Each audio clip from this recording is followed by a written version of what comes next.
სალამი მოგესალმებით, ვაგრძელებთ ჯონ მაკარტურის საუბრების ქართულ ენაზე ატვირთვას, ეს არის ბიბლიური კითხვები და პასუხები.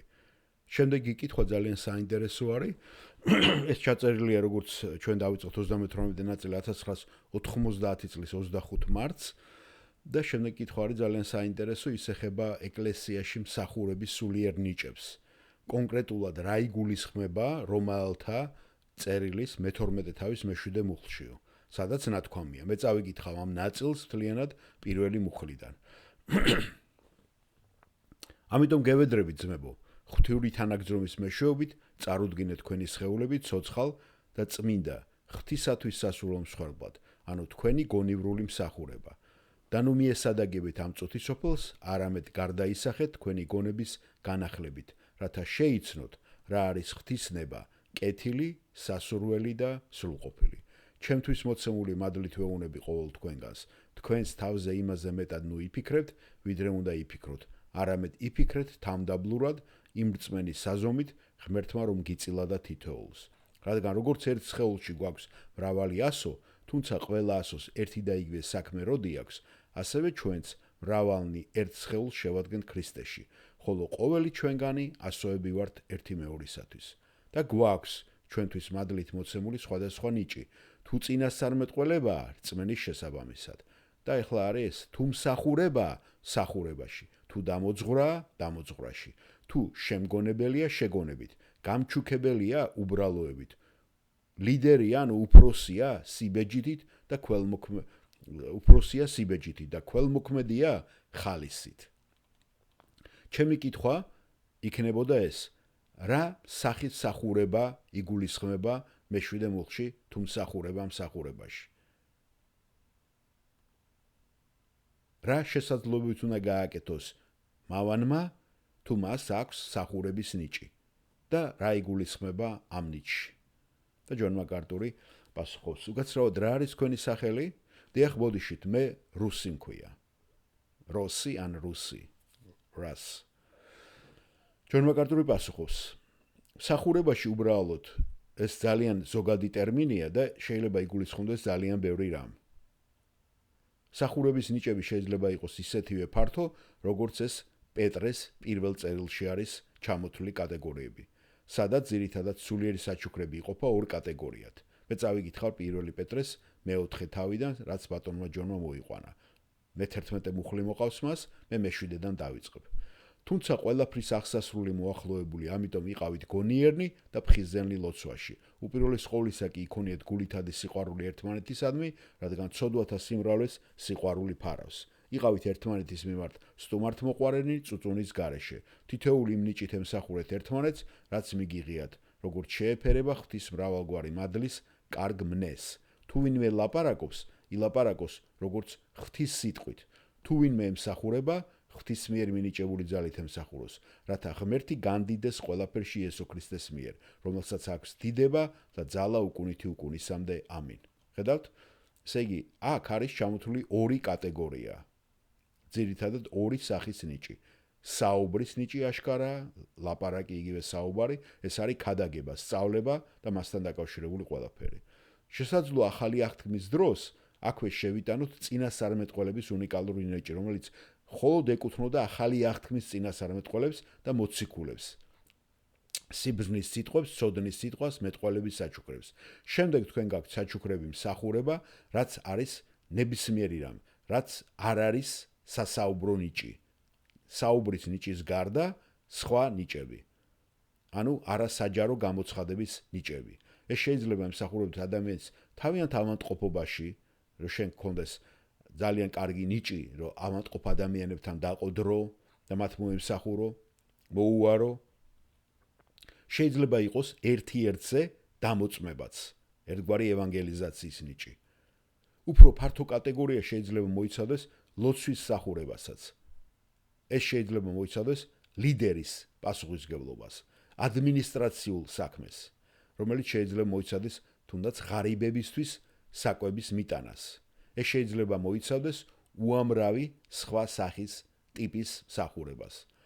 აქ გამოყენებული ეკლესიაში სამინისტროს, ანუ მასში მსახურების ზოგადი და უფრო ფართო ტერმინი.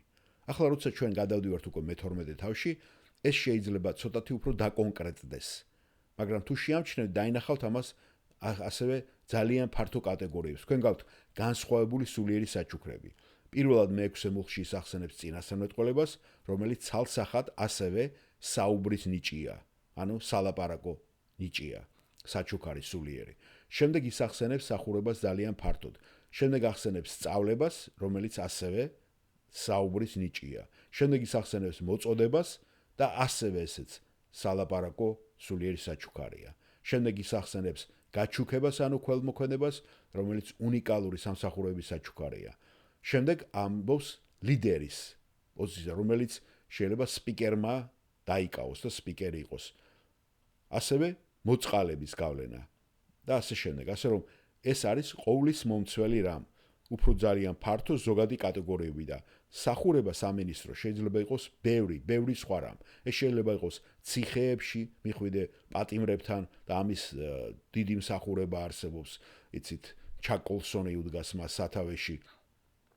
ეს შეიძლება იყოს ლოცვის შეხვედრის მაგალითად ლიდერის და ლოცვაში ნიჭი. შეიძლება იყოს ამავტყოფებთან სიარული ან მათთან დარეკვა, მათი გამხრევება და მათი მოკითხვა.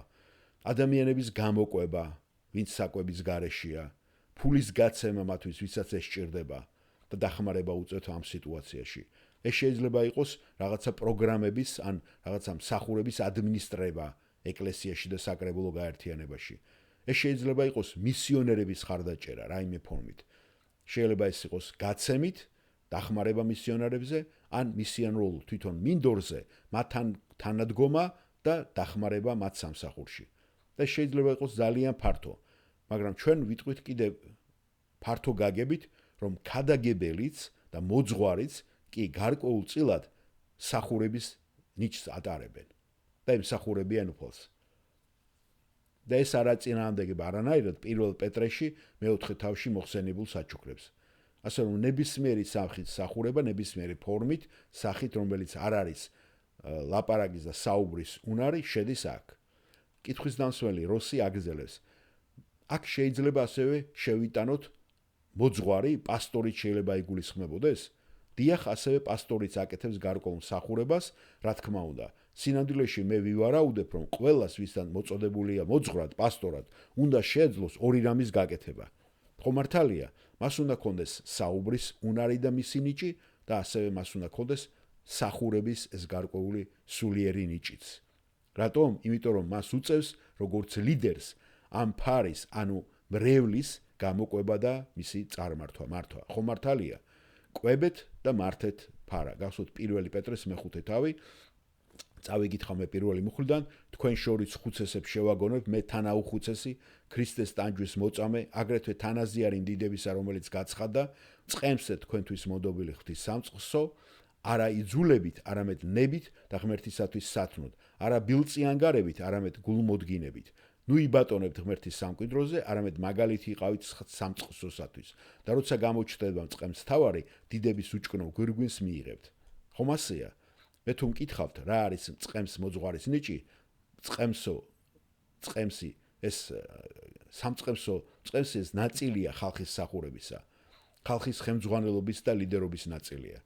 ეს არის სამინისტროს ფუნქცია, მაშინ როდესაც სწავლის ნაწილი აშკარად არის გამოცხადება და მეტყველების ნაწილი. მაგრამ როცა სულიერ საჩუქრებს სწავლობთ, ზედმეტად ნუ შეზღუდავთ მათ.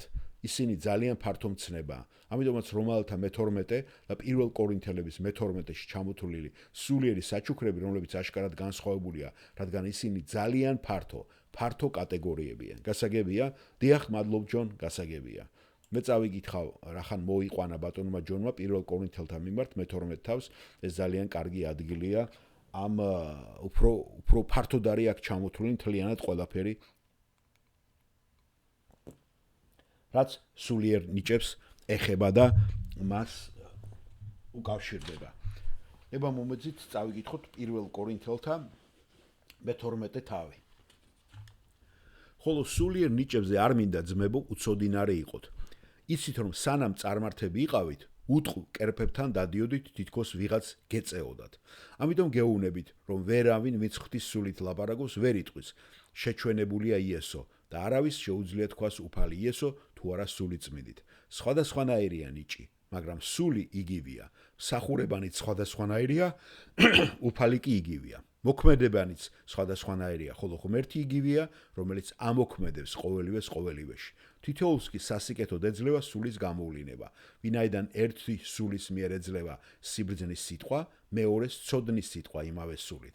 სხვას რწმენა იმავე სულით და ზოგს განკურნების ნიჭები იმავე სულით. ზოგს სასწაულო მოქმედება, ზოგს წინასწარმეტყველება, ზოგს სულების გარჩევა, ზოგს სხვადასხვა ენები, ზოგს ენების განმარტება, ხოლო ყველაფერ ამას ამოქმედებს ერთი და იგივე სული, რომელიც თითოეულს თავისი ნებისამებრ უნაწილებს. რადგან როგორც სხეულია ერთი, თუმცა მრავალი ასო აქვს, ხოლო სხეულის ყველა ასო, თუმცა ბევრი არიან, ერთი სხეულია. ასეა ქრისტეც, ვინაიდან ყველანი ერთი სულით მოვინათლეთ ერთ სხეულად. იუდეველი თუ წარმართნი, მონები თუ თავისუფალი, ყველას ერთი სული გვისმამს. სხეულიც ერთი ასო კი არ არის, არამედ ბევრი. ფეხმა რომ თქვას, მე ხელი არა ვარ, ამიტომ სხეულს არ ვეკუთვნიო, განა ამიტომ არ ეკუთვნის იგი სხეულს, ანდა ყურმა რომ თქვას, მე თვალი არა ვარ, ამიტომ სხეულს არ ვეკუთვნიო, განა ამიტომ არ ეკუთვნის იგი სხეულს, თუ მთელი სხეული თვალია, სადღაა სმენა, თუ ყველაფერი სმენაა, სადღაა ყნოსოა. და აჰა, ღმერთმა თითოეული ასო ისე განალაგა სხეულში, როგორც ნებავდა. ხო და ყველა რომ ერთი ასო იყოს, სადღა იქნება სხეული? აჰა, ასოები ბევრია, სხეული კი ერთი. თვალი ვერ ეტყვის ხელს, არ მჭირდებიო, ვერც თავი ეტყვის ფეხს, არ მჭირდებიო, არამედ სხეულის ის ასოები, რომლებიც ყველაზე უძლურნი ჩანან, უფრო მეტად საჭინორი არიან, ხოლო რომლებიც ნაკლებ საპატიოდ გვეჩვენება სხეულში, მათ უფრო უხვად მოსავთ პატივით და ჩვენი უსახურობა მეტი პატივით იმოსება. კეთილ სახიერ ასოებს ჩვენში არ აქვთ ამის საჭიროება, მაგრამ ღმერთმა ისე შეაზავა სხეული, რომ უფრო უხვი პატივი არ გუნა იმას, რომელიც ნაკლებად აქვს, რათა არ იყოს განხეთქილება სხეულში, არამედ ყველა ასო ერთნაირად ზრუნავდეს სხვაზე. თუ ერთი ასო იტანჯება, მასთან ერთად ყველა ასო იტანჯება, ხოლო თუ ერთი ასო დიდებას მოიხვეჭ, მასთან ერთად ყველა ასო ხარობს. თქვენ კი ქრისტეს სხეული ხართ, ხოლო ცალ-ცალკე მისი ასოები და დააყენა ღმერთმა ეკლესიაში პირველად მოციქულები, მერე წინასწარმეტყველი, მერე მოძღვრები, შემდეგ ძალნი, განკურნების ნიჭი, შეწევნა, მართვა და სხვადასხვა ენები. ალბათ ძალნში მოიგულისხმება ლიდერები, მართველები, ადმინისტრაცია. ყველა მოციქულია, ყველა წინასწარმეტყველია, ყველა მოძღვარია, ყველას აქვს ძალთა მოქმედება, ყველას აქვს განკურნების ნიჭი, ყველანი ლაპარაკობენ ენებით, ყველანი განმარტავენ. ეშურეთ დიდ ნიჭებს და მე გაჩვენებთ უფრო აღმატებულ გზას. ეს იყო რაც ბატონმა ჯონმა მოიყვანა. მადლობა, ჩვენ ახლა გადავალთ შემდეგ კითხვას.